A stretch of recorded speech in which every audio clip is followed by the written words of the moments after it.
Hi everyone, welcome to Sweety Glory. ఈరోజు ఏంటో special తెలుసా? Chicken fry biryani. So chicken fry కోసం నేను ఇక్కడ కేజీ చికెన్ తీసుకున్నానండి. చూడండి, అలానే చిన్న ముక్కలు కాదు, అలానే పెద్ద పెద్ద ముక్కలు కాకుండా కొంచెం మీడియం సైజ్ పీసెస్లా తీసుకున్నాను ముక్కలుగా. ఓకే, అండ్ నేను బాస్మతి రైస్ తీసుకున్నానండి. ఇక్కడ 2.5 గ్లాస్ తీసుకున్నాను, కడిగి నానబెట్టేసుకున్నాను. అలాగే 3 ఆనియన్స్ తీసుకున్నాను. 3 ఆనియన్స్ స్లైడ్గా కట్ చేసి పక్కన పెట్టేసుకున్నాను. అండ్ ఫ్రెష్ లీఫ్ పుదీనా. పుదీనా వేయడం వల్ల బిర్యానీ యమ్మీగా ఉంటుందండి. చాలా అంటే చాలా టేస్ట్గా ఉంటుంది. సో పుదీనా కూడా ఫ్రెష్గా ఉన్నటువంటి ఆకుల్ని కట్ చేసి పక్కన పెట్టేసుకున్నాను. అండ్ బిర్యానీ మసాలా అంటే మీ అందరికీ తెలిసే ఉంటుంది, ఎవరు తెలియని వాళ్ళు ఉండరు. అంటే చెక్క, లవంగం, యాలకులు, ఆకు ఇవన్నీ. సో ఇక్కడ బౌల్ తీసుకున్నాను. బౌల్ తీసేసుకొని కొంచెం నెయ్యి యాడ్ చేసుకున్నాను. నెయ్యితో పాటు కొంచెం ఆయిల్ కూడా మిక్స్ చేసుకున్నాను, ఎందుకంటే ఈ రెండిటి ఫ్లేవర్ చాలా బాగుంటుంది. మనకి టేస్ట్ రావడం కోసం మనం ఏదైనా యాడ్ చేయాలి కదండి. అండ్ వెంటనే బిర్యానీ మసాలా అందులో వేసేసుకున్నానండి. చూడండి, బాగా కలుపుకుంటున్నాను నేను. కలుపుకొని అండ్ నేను అక్కడ ఆనియన్స్ని కూడా యాడ్ చేసేసాను. ఆనియన్స్ వేగుతూ ఉంటాయి. ఇక్కడ పక్కనే గ్రీన్ చిల్లీ తీసుకున్నాను అండ్ 4-5 గ్రీన్ చిల్లీస్ తీసుకున్నాను, ఎందుకంటే స్పైసీగా ఎక్కువగా ఉండకుండా ఉండాలని. అండ్ అందులో కూడా నేను యాడ్ చేసేసాను. యాడ్ చేసిన తర్వాత కలుపుకోవాలి. నెక్స్ట్ ఇక్కడ నేను ఒక 3 టమాటోస్ తీసుకున్నాను. చిన్నవి కాదు, పెద్దవి కాదు, కొంచెం మీడియం సైజు ముక్కలుగా కట్ చేసి పక్కన పెట్టేసా. అలాగే ఇక్కడ ఫ్రెష్ అల్లం వెల్లుల్లి పేస్ట్ కూడా యాడ్ చేసుకుంటున్నానండి. ఫ్రెష్ అల్లం వెల్లుల్లి పేస్ట్ యాడ్ చేయడం వల్ల మనకి చాలా టేస్ట్గా వస్తుంది. అండ్ బాగా మిక్స్ చేసుకుంటున్నాను. అల్లం వెల్లుల్లి పేస్ట్ పచ్చివాసన పోయే వరకు కొంచెం మిక్స్ చేసుకోవాలి, కలుపుకోవాలి. ఇలా పక్కనే కట్ చేసి పక్కన పెట్టుకున్న ఈ టొమాటోస్ కూడా యాడ్ చేసుకుంటున్నాను. టొమాటోస్ ఇవన్నీ కూడా బాగా మగ్గాలి, కొంచెం వేయించాలి, కొంచెం పచ్చివాసన పోయేటట్టుగా. కొంచెం మగ్గిన తర్వాత ఫ్రెష్ లీఫ్ పుదీనా కూడా యాడ్ చేసేసుకుంటున్నాను. ఇలా పుదీనా వేయడం వల్ల ఫ్లేవర్ ఉంటుందండి. అప్పుడే బిర్యానీ వాసన స్మెల్ మనకి స్టార్ట్ అయిపోతుంది, అంత బాగుంటుంది. అండ్ ఇలా మిక్స్ చేసుకోగానే కొంచెం పెరుగు కూడా యాడ్ చేసుకుంటున్నాను. పెరుగు మస్ట్గా యాడ్ చేయాలి. పెరుగు యాడ్ చేయడం వల్ల బిర్యానీ ఇంకా ఎమ్మీగా ఉంటుంది. అండ్ వెంటనే గరం మసాలా కూడా యాడ్ చేస్తున్నాను. గరం మసాలా యాడ్ చేసుకోగానే పెరుగు, ఈ టొమాటోస్ అండ్ అల్లం వెల్లుల్లి పేస్ట్ ఇదంతా కూడా బాగా మిక్స్ అవ్వాలి. బాగా కలుపుకున్న తర్వాత ఉప్పు కూడా యాడ్ చేసుకుంటున్నానండి. అలాగే ఉప్పు వేయగానే కొంచెం సేపు కలుపుకొని కొంచెం సేపు వేగిన తర్వాత కడిగి పెట్టుకున్న చికెన్ ఉంటుంది కదండి, ఆ చికెన్ కూడా తీసుకున్నాను. ఆ చికెన్ పీసెస్ చూడండి నేను ఎలా వేస్తున్నానో, చికెన్ కూడా యాడ్ చేసుకుంటున్నాను. చికెన్ యాడ్ చేసిన తర్వాత ఇంకేముంటుంది, కింద నుంచి పైకి, పైనుంచి కిందికి చక్కగా కలుపుకోవాలి. అల్లం వెల్లుల్లి పేస్టు, ఈ మసాలా ఇదంతా కూడా ప్రతి పీసెస్ కూడా ముక్కకి బాగా పట్టే విధంగా కలుపుకుంటున్నాను. చూడండి, అండ్ బాగా కలపాలండి. ఎందుకంటే నేను వెంటనే చూపిస్తున్నాను అంటే నాకు ఇక్కడ మగ్గడం లేదు అని కాదు, అంటే స్పీడ్గా నేను చేస్తున్నాను కాబట్టి. సో మూత పెట్టేసుకున్నాను. కాసేపు అయిన తర్వాత కొంచెం బాగా మగ్గిన తర్వాత అప్పుడు నేను 2.5 గ్లాస్ రైస్ తీసుకున్నాను కాబట్టి గ్లాస్కి 2 చొప్పున నేను ఇక్కడ 4.5 గ్లాసెస్ వాటర్ యాడ్ చేసుకుంటున్నాను. మీరు గ్లాస్ రైస్ తీసుకుంటే గ్లాస్కి 2 గ్లాసెస్ వాటర్ మిక్స్ చేసుకోండి, వేసుకోవాలి.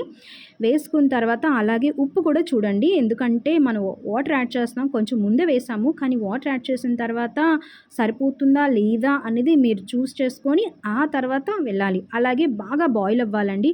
అలా బాయిల్ అయిన తర్వాత ఈ చికెన్ పీసెస్ని బయట తీసుకున్నాను. ఇక్కడ నేను ఓన్లీ పీసెస్ మాత్రమే బయటికి తీసుకుంటున్నాను. ఏంటి చికెన్ బాయిల్ చేసేసి పక్కకు తీసేసుకుంటున్నాను అనుకుంటున్నారా? ఇక్కడే ఉంది సంథింగ్ స్పెషల్ అని చెప్పాను కదా, సో ఇక్కడే స్పెషల్ ఉంటుంది. సో పీసెస్ అన్నీ కూడా సైడ్కి తీసేయండి. అలాగే అందులో ఉన్నది ఏ ఇంగ్రీడియంట్ కూడా బయటికి రాకుండా చూసుకోవాలి. ఓన్లీ పీసెస్ మాత్రమే బయట తీసి పక్కన పెట్టేసుకోవాలి. అండ్ ఇప్పుడు కొంచెం సేపు వాటర్ బాయిల్ అవుతుండగానే రైస్ యాడ్ చేసేసుకున్నాను. చూడండి, నేను కడిగి పెట్టి ఆల్రెడీ నానబెట్టుకున్నాను కదండి, ఆ రైస్ మొత్తం యాడ్ చేసేసుకున్నాను. యాడ్ చేసేసుకొని కలుపుకొని పక్కనే మూత పెట్టేసుకుంటాను. అది కుక్ అవుతూ ఉంటుంది. ఇక్కడ నేను 2 ఆనియన్స్ తీసుకున్నాను, స్లైడ్గా కట్ చేసి పక్కన పెట్టేసుకున్నాను, ఎందుకంటే చికెన్ ఫ్రై చేయాలి కదండి. సో ఇక్కడ ఒక కడాయి పెట్టేసుకున్నాను. వేడెక్కగానే నెయ్యి వేసుకుంటున్నాను. ఇక్కడ 2 ప్యాకెట్స్ నెయ్యి వేసుకుంటున్నానండి. అండ్ ఆయిల్ కూడా మిక్స్ చేసుకుంటాను. మీకు ముందే చెప్పాను కదా, ఆ 2 వేస్తేనే చాలా టేస్ట్గా ఉంటుంది. అలాగే కొంచెం ఆయిల్, నెయ్యి వేడెక్కగానే కొంచెం చిన్నవి లవంగాలు, చెక్క అందులో యాడ్ చేసుకున్నానండి. అవి కొంచెం వేగగానే పక్కనే కట్ చేసి పెట్టుకున్న ఆనియన్స్ కూడా యాడ్ చేసుకుంటున్నాను. కొంచెం ఇవి ఆనియన్స్ వేగుతుండగానే పక్కనే బిర్యానీ రెడీ అయిపోయిందండి. చూడండి ఎలా బాయిల్ అవుతుందో. స్మెల్ మాత్రం అదుర్స్‌లా వస్తుంది. అండ్ నేను సిమ్‌లో పెట్టేసుకున్నాను. అండ్ ఇక్కడ ఆనియన్స్ వేగుతుండగానే 3, 4 చిల్లీస్ తీసుకున్నానండి. తీసుకొని కట్ చేసుకొని యాడ్ చేసేసుకున్నాను. ఆనియన్స్, చిల్లీస్ కూడా కొంచెం వేయించాలండి. ఎలా వేయించాలంటే చాలా బ్రౌనీగా రావాలి. ఇక్కడ చూడండి చాలా బ్రౌనీగా వేగాయి కదా! వేగగానే అల్లం వెల్లుల్లి పేస్ట్ కూడా నేను యాడ్ చేసేసుకుంటున్నాను. ఫ్రెష్ అల్లం వెల్లుల్లి పేస్ట్ మాత్రమే యూజ్ చేయాలి. అండ్ యాడ్ చేసేసుకొని ఆ పచ్చివాసన పోయేలాగా కొంచెం వేయించుకోవాలి. వేయగానే ఏముంటుందని నెక్స్ట్ అలా కలుపుతూ కొంచెం వేగిన తర్వాత మనం ఆల్రెడీ బాయిల్ చేసుకొని పక్కన పెట్టేసిన చికెన్ పీసెస్ ఉన్నాయి కదండీ! అవన్నీ కూడా ఇందులో యాడ్ చేసేసుకోవాలి. అలా యాడ్ అయిన తర్వాత ఆ పీసెస్‌కి అల్లం వెల్లుల్లి పేస్టు, ఈ ఆనియన్స్, ఈ చిల్లీస్ మొత్తం అంతా మిక్స్ చేసుకోవాలి. ఆ పీసెస్‌కి మొత్తం కలిపి పెట్టుకోవాలి. అండ్ మిక్స్ అయిన తర్వాత సాల్ట్ కూడా ఇక్కడ యాడ్ చేసుకుంటున్నానండి. పింక్ సాల్ట్ యూజ్ చేస్తున్నాను. మీ దగ్గర ఏ సాల్ట్ ఉన్నా అది యూజ్ చేసుకోవచ్చు. అండ్ ఇక్కడ పీసెస్ మొత్తం అంతా సాల్ట్ మిక్స్ అయిన తర్వాత కొంచెం పసుపు కూడా యాడ్ చేసుకుంటున్నాను. అండ్ పసుపు ఒక సాల్ట్ అంతా కూడా పీసెస్‌కి పట్టాలి. చూడండి కింద నుంచి పైకి అలా అలా కలుపుతూ ఉంటున్నాను కదా! అలా మిక్స్ చేసుకుంటున్నాను. మిక్స్ అయిన తర్వాత సిమ్‌లోనే అంతా కూడా చేస్తున్నానండి. సిమ్‌లో అయిన తర్వాత నేను చికెన్ మసాలా యాడ్ చేసుకుంటున్నాను. చికెన్ మసాలా అండ్ ఒక ప్యాకెట్ గరం మసాలా కూడా యాడ్ చేసుకొని కలుపుకుంటున్నాను. ఇక్కడ బాగా గరం మసాలా, ఈ యొక్క చికెన్ మసాలా అంతా కూడా పీసెస్‌కి పట్టాలి. ఎంత బాగా పట్టి బాయిల్ అయితే చాలా టేస్ట్‌గా ఉంటుంది.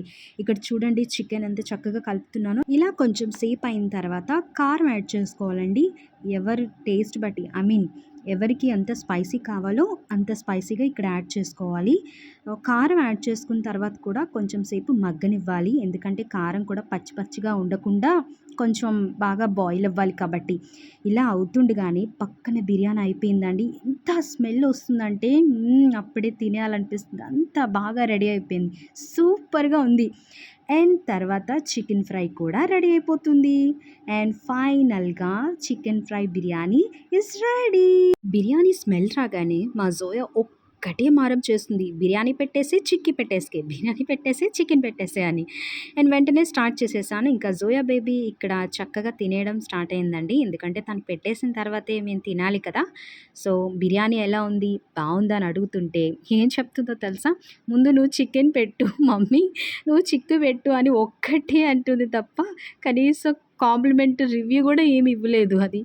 అండ్ తర్వాత ఏముంటుందండి ఇంకా ఫైనల్‌గా మన రౌండే. ఇంకా బిర్యానీ తినడం స్టార్ట్ చేస్తే ఇంక మామూలు ఉండదు ఇంకా. ఇంకేముంది స్టార్ట్ చేసేసా. కంచెం ఏంటి ఇంతుంది?